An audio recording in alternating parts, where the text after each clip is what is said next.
Welcome back, everybody, to another deep dive.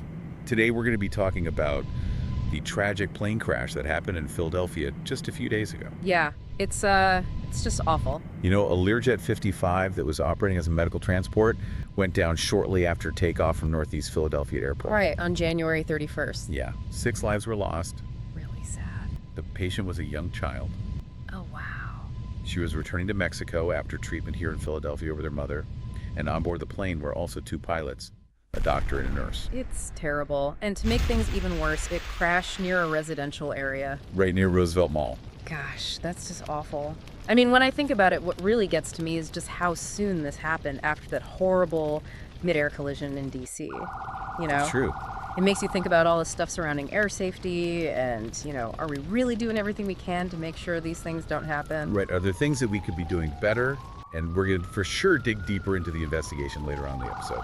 But first, can you give us a little background on the Learjet 55 itself and like what its role is in air ambulance operations? Sure. So the Learjet 55, it's a twin-engine business jet. People use it to travel privately.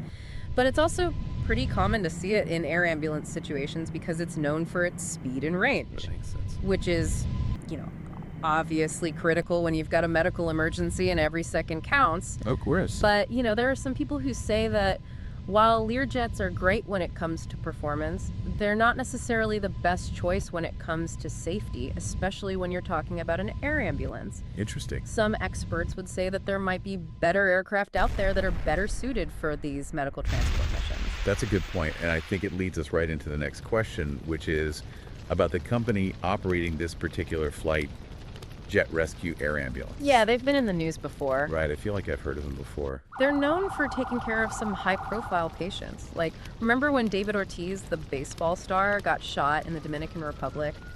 They flew him back to the U.S.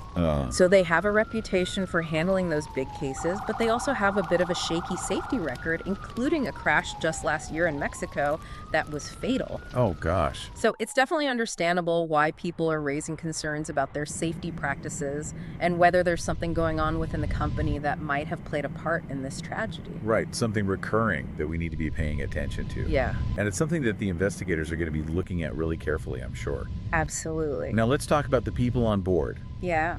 We know that the young patient, she was going home after getting treatment at Shriners Children's Hospital in Philadelphia. It's just heartbreaking, Yeah. think about it. Yeah, it really adds this whole other layer of sadness to an already incredibly sad story.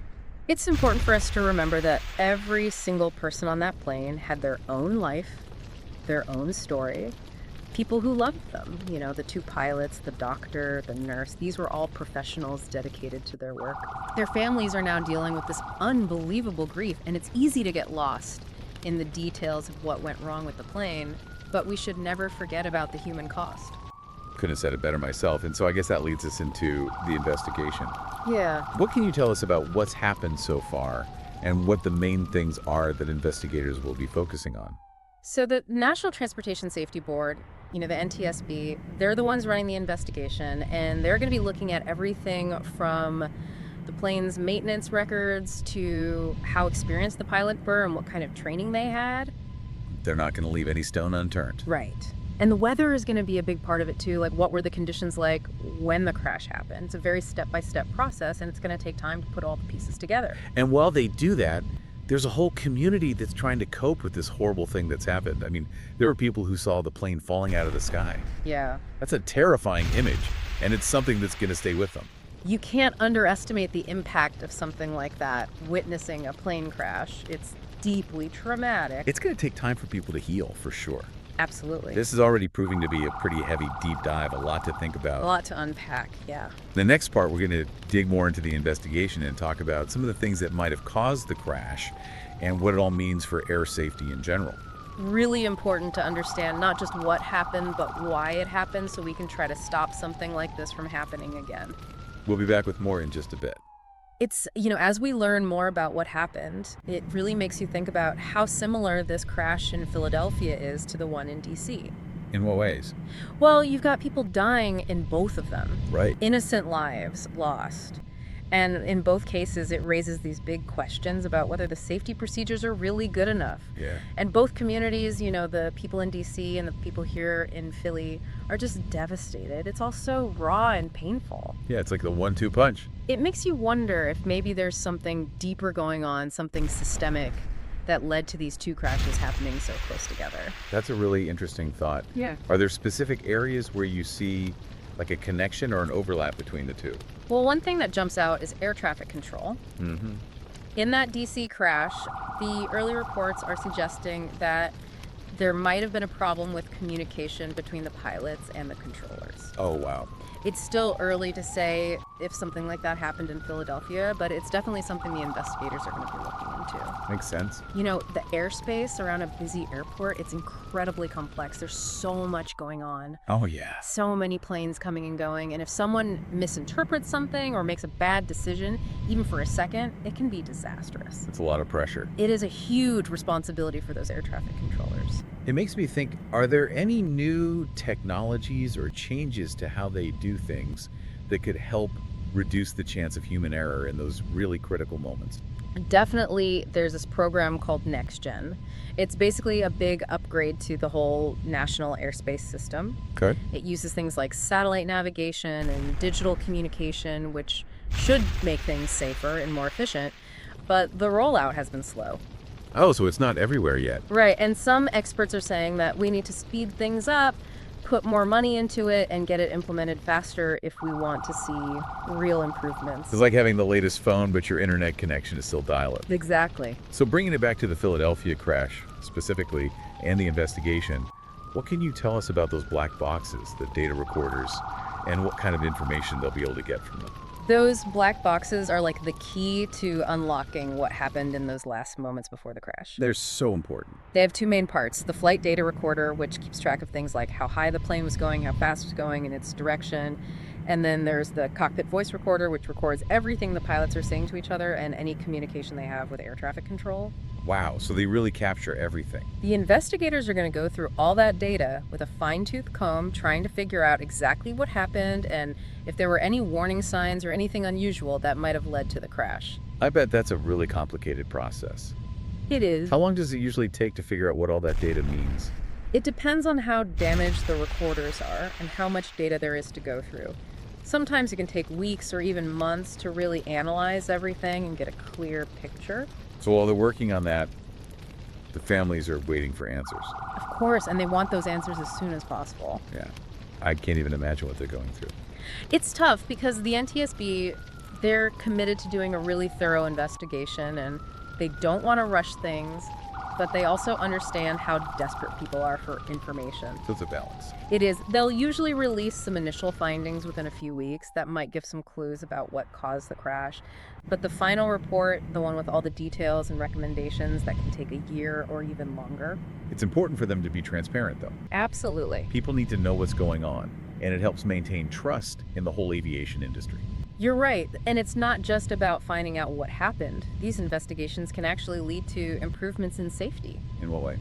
Well, by figuring out if there were problems with the system or the procedures, the NTSB can recommend changes to regulations or training programs or even technology that can help prevent similar accidents from happening in the future. It's about turning something terrible into a positive. Finding something good that can come out of it, yeah. So we've talked about some of the possible factors in the Philadelphia crash, like air traffic control and the type of plane that was used. Are there other things that you think the investigators will be digging into? One thing that always comes up in aviation is pilot fatigue. Yeah, that makes sense. Especially with medical transport flights, they often have to fly long distances in difficult conditions, and that can be really tiring for the pilots. Especially when there's that added pressure of knowing you're carrying a patient who needs urgent care. Exactly. So the investigators are going to look very closely at the pilots' schedules, how many hours they had been working, and if there are any signs that they might have been too tired to fly safely. I guess that's part of having a good safety culture in the air ambulance industry. It is. It's not just about following the rules. It's about making sure that pilots feel like they can speak up if they're tired or if they have any concerns without being afraid of getting in trouble. That's so important. It's about recognizing that people make mistakes, and sometimes those mistakes can have really serious consequences. It's about being human. Right, and understanding that human factors are just as important as technical factors when it comes to safety. So let's talk about the impact of this crash on the Philadelphia community. And beyond, we've already mentioned the trauma of people who saw it happen. But there's also this feeling of grief and a loss of confidence in flying that can spread after something like this. You're right, and it's even worse because it happened so close to the DC crash. Yeah. Makes it feel like it's happening all the time, even though statistically plane crashes are still pretty rare. So how do we deal with that anxiety? How do we make people feel safe about flying again? Is it just a matter of time, or do we need to do more? I think it's both. Time definitely helps as long as planes keep flying safely and people see that. Right. But it's also about being open and honest. The aviation industry, the NTSB, even the media, they all need to communicate clearly and let people know that safety is the top priority and that these crashes are being taken very seriously. It's about being proactive instead of reactive. Right, not just responding when something bad happens, but trying to prevent it from happening in the first place. So as we wrap up this part of our deep dive, I want to go back to something you said earlier about learning from these tragedies. What are the main things you hope come out of the investigation into the Philadelphia crash? Well, I think there are a few really important lessons. One is that we need to keep investing in new technologies like NextGen to make our airspace systems safer and more efficient. And we have to make sure that pilots, especially those who are flying these really demanding missions like air ambulances, aren't getting overworked and exhausted. Yeah. And maybe most importantly, we need to create a culture of safety across the whole aviation industry, where everyone feels comfortable speaking up about safety concerns and where there's a real commitment to always making things better. I like that, always improving. And we can't forget that behind all the statistics and the news headlines, there are real people whose lives have been changed forever by these events. It's a powerful thought. We'll be back with the final part of our deep dive in just a moment.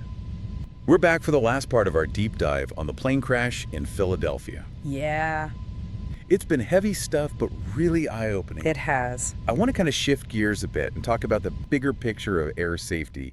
And you know what this crash means for the future of flying. That's the big question, isn't it? Yeah, I mean, these kinds of accidents, they don't happen every day, thank goodness. Yeah.